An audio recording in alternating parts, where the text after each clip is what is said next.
Open hearing, usually broadcast every Tuesday at this time, will not be heard tonight due to the special program which follows. This is the eve of Lincoln's birthday, the night before members of the Republican Party will be making important addresses throughout the nation. At this time, Columbia brings you an address by Senator Robert A. Taft of Ohio. Senator Taft is chairman of the Senate Labor and Public Welfare Committee and chairman of the Republican Majority Policy Committee. Senator Taft. 100 years ago, Abraham Lincoln sat in the House of Representatives here in Washington. He came as a member of the Whig Party, a country lawyer, his mind deeply grooved in the principles of liberty and American justice. He was frankly a politician, but he did not hesitate to take a strong position against the Mexican War and against the slave trade. The first position against the war made him unpopular in his home district. The second might well have barred him from further progress in national politics. Yet he never lacked the courage to state frankly his considered decisions. He believed in the party system and took an active part in the campaign of 1848 to elect Zachary Taylor. He made, however, little impression in Congress, apparently, and was very much downcast by the fact that his home district deserted the Whigs and elected a Democratic congressman over the man whom Lincoln supported, perhaps because of Lincoln's own position on the Mexican War. It was nearly 10 years before he again became a candidate for elective office when he ran against Stephen Douglas for the Senate in 1858. His experience here in Washington was a valuable part of his training. It gave him that sense of the congressional processes which made his dealings with Congress in 1860 essentially successful. He learned that legislation is unlike anything else in the world. The legislative process of today is not different in nature from that which Lincoln saw in 1847. It is infinitely more complex. It cannot change fundamentally if we are going to retain in the United States the form of government which has been more successful than any other in maintaining freedom. The legislative process is a cumbersome one and requires both patience and experience. Many people in the United States apparently do not understand what the job of Congress is. From the letters I receive, they seem to think that Congress runs the United States government and that the Republicans have therefore taken over that government. Of course, that isn't so. Congress only makes the laws. It does not administer them. It does not run the government bureaus or the departments. The making of a law is a long time proposition. It has to be carefully drawn to provide for all contingencies. All the different classes of people and all the different sections of the country that may be affected by that law are entitled to be heard, to present the reasons why the law should be passed or defeated or amended. Once the law is passed, it may be many years before it is changed. Today, the Republican Party in Congress, for instance, is unable to repeal any of the New Deal laws if President Truman chooses to veto the repeal, because we do not have a two-thirds majority. Furthermore, the President has a wide latitude in the administration of the law. This is especially true of the New Deal laws, which were drawn deliberately in such general terms that the New Deal bureaus could do almost anything they wanted to do without a clear violation of the law. Furthermore, in the whole field of foreign policy, the Constitution gives the President power to talk with foreign nations and do everything short of making a formal treaty. In the United Nations legislation and in the Reciprocal Trade Agreement Act, Congress has delegated most of its remaining powers over foreign policy to the President. He hardly needs to come to Congress on any question relating to foreign policy unless he wants money. We do have the power of the purse string. The newspapers personify Congress in cartoons or in criticisms of its ability or its character or its changeableness. Because one congressman or senator expresses a violent opinion, a large number of people seem to think that Congress must agree with him. Of course, Congress is not an individual, and does not resemble an individual. It is made up of 531 different men with different opinions and different characteristics. It is intended that the result of its labor shall be a consensus of the opinion of 140 million people. It takes time to reconcile the views of so many congressmen. The result must be a reasonable compromise if we are to get a law which accomplishes its main purpose without bringing about bad results in special fields or special parts of the country. The present Congress is made up of earnest and able men determined to meet the problems of the day in the interest of their constituents and of the people. There's been some unconsidered criticism of the fact that 30 days have passed without passage of tax and labor laws. Why, it always takes some weeks to even organize a new Congress. This year, the task was especially difficult because the Republicans took over control after 16 years and had to set up a brand new organization. No Republican now in the Senate has ever been chairman of a Senate committee, and now there are 15 new chairmen. Furthermore, the La Follette-Monroney Reorganization Act abolished all the old committees and set up 15 new committees, each authorized to have a staff of 10 men, including 4 professional assistants, intended to be of high academic or professional ability. Of course, it has been impossible to complete these staffs and find enough competent men in 30 days. In effect, we have been trying to start a new business from scratch. On the labor bill, we started hearings as soon as the committee was appointed. We are holding those hearings 4 days a week, and it will take until March 1st to give every important group an opportunity for a brief presentation of their views. Many witnesses will have to file written statements.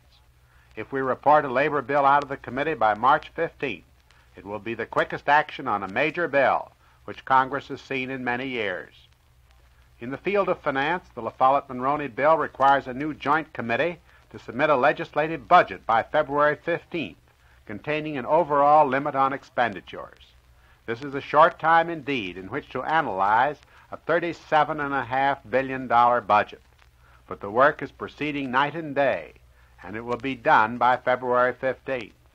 There will be a cut of at least $4.5 billion below the President's figures and perhaps more, in spite of the President's contention that $37.5 billion cannot be reduced. I am convinced that there is not a department or bureau or agency of the government where business methods cannot substantially reduce expense. It is hard for the best bureau chief to get over the philosophy of the New Deal and of the war years that government deficits were a blessing in disguise. I may point out that this is only the beginning of the job. After we fix an overall limit, the appropriation committees will go on with a detailed consideration of expenditures in the various departments.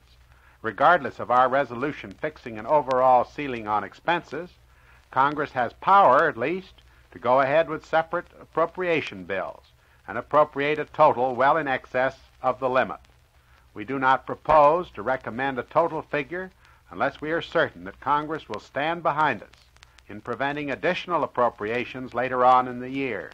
That is no easy job for the Republican leadership in House and Senate to assume.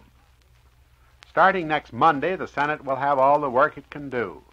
I hope we may pass the constitutional amendment limiting presidents to 2 4-year terms, which was passed last week by the House of Representatives. We shall undoubtedly have a debate on the resolution limiting expenditures and cutting the president's budget. We shall proceed with the bill nullifying the portal-to-portal pay windfalls, which our Judiciary Committee has been working on. In order to permit the Second War Powers Act to expire on March 31st, we shall have to pass special acts dealing with sugar, rubber, and a few other commodities. By that time, we shall have before us the major labor bill designed to reduce the strikes which have been such a threat to the welfare of the country. When the debate on labor is over, committee reports will be so numerous on so many different subjects as to satisfy the most impatient.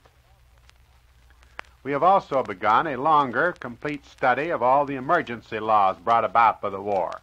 Some of these have been terminated, but there is a lot of dead wood left to be cleaned away before we can restore real freedom in America. The Second War Powers Act expires on March 3rd. The President has requested its continuance as to many products, and then has asked for the power to regulate any other product if he finds a national emergency to exist. I thought the days of national emergency perhaps were over. Certainly the Republicans do not propose to continue this law, and they do not propose ever again to give the President power to declare national emergencies. We have lived in a state of emergency for 14 years, and it hasn't done us any good. We believe the government, like the people, should operate under the laws of the land. There may be a few products in which there is still a great shortage and where higher prices would not increase the supply for quite a while to come. The most notable examples are sugar, rubber, and rents. If control in these fields is to be continued, however, those who advocate the control must come before Congress and make their case on the basis of absolute necessity and include justice to those who may be regulated. We found in the case of the OPA that the removal of control did not bring about the disaster which was predicted. It is certainly better to take controls off a little too soon than a little too late, and certainly none of these controls should continue beyond 1948. In the Joint Committee on the Economic Report, we have begun a study of the causes of economic depressions, and we hope to develop a program to maintain stable employment and prosperity. The problem of economic stability seems to me to rest primarily on a continuing balance between competing forces, a balance between taxes and government spending, a balance between wage levels and price levels, a balance between wages and consumption, a balance between agricultural income and industrial income. Wages and prices, for instance, must be in proper relationship. If the price level rises faster than the wage level, buying power ceases and production falls. If the wage level rises above the price level, there is no profit in business operation, and all expansion of business at least ceases.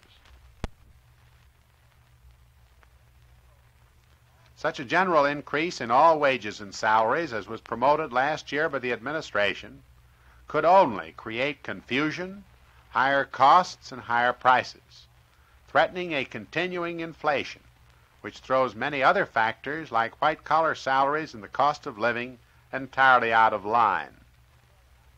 Such a general and unjustified increase as occurred last year brought about no increase in real wages, because it forced prices up and the cost of living up just as much as it forced wages up. Today, the best we can do, apparently, is to stabilize wages and prices at about 50% over pre-war. Of course, to the extent that we can increase the productivity of the worker, we can increase wages without increasing prices. I hope that we may create a special committee after the passage of our labor bill also to study the whole problem of employer-employee relations and their effect on productivity. Certainly in England we have seen that a breakdown in productivity is likely to bring national disaster. Today profits have been high in many industries, low in others. Where there are profits, they ought to be reflected immediately in a reduction in prices rather than a further increase in wages. Only thus can the whole people get the benefit of a wage increase. I am confident that competition is rapidly being restored to a point in which it will force such a reduction in prices where consistent with adequate production. A stable economy depends also on equality between agricultural income and industrial income. The Republican Party has 2 years in which to develop a permanent agricultural policy designed to promote an average price level for agricultural products comparable to the prices which have to be paid for industrial products. It is not an easy task, but many solutions heretofore proposed are before us for consideration, and I am confident a reasonable program can be worked out. While government has to take an interest in these various relationships, it cannot undertake a detailed regulation of commerce and industry or of prices and wages and hope to maintain our principles of liberty. We must have a proper incentive for men to put their brains, their energy, and their money to work, with an opportunity for generous reward. We have built up this country and created jobs by inducing men to go out and start new industries, to develop new ideas, to put a few men to work and then hundreds and then thousands. We have seen during the war how government control checked incentive and finally broke down after the war through the very inability of any mind to deal from one central point with the vast detail of economic machinery in a nation of 140 million people. The removal of business control had a far less upsetting effect on production and stability than did the general increase in costs promoted by government interference in 1946. The government has always exercised a control over credit inflation in its various forms. It can exercise an influence in many other fields without detailed regulation and interference with the freedom of enterprise. In the Senate also, the Republicans have begun a number of long-term projects of a more social welfare nature. The committees have begun to study the health problem, the education problem, the housing problem, and the Social Security problem. Bills have been introduced providing federal aid and assistance in these fields. But in these fields, of course, the primary responsibility rests on the states and local governments, and under any Republican program, they must retain complete control of the administration and the type of program. The Congress of today has to deal with a vast field of subjects far beyond the comparatively simple task of Abraham Lincoln. The federal government has a finger in every pie. The tendency is too much to demand that every problem be solved by federal legislation. We can give the congressman better tools, better quarters, and adequate staff, and even then he cannot possibly keep up with the matters which are forced on his attention. I receive over 800 letters a day at the present time, and of course I can't possibly handle them all myself. The congressman has less time for legislative work, but the reorganization today, I think, has given him more expert assistants to whom some part of his work may be delegated and through whose assistance his work may be better done. We are moving as rapidly as we should move to complete with proper consideration the pressing problems before this session of Congress. I believe we are entitled to ask the people for forbearance and a final judgment based on the things which we have done, not on the things which irresponsible men may threaten to do, and not on the things which the newspapers predict that we might possibly do. From Washington, Columbia has brought you an address by Senator Robert A. Taft, Republican of Ohio, on the eve of Lincoln's birthday. This has been another of many CBS programs brought to you to keep you informed on matters of public interest. Next week at this time, Open Hearing with Winston Burdett as moderator will be resumed. That's Open Hearing next Tuesday night at 10:30 p.m. Eastern Standard Time. We return you now to New York.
This is CBS, the Columbia Broadcasting System.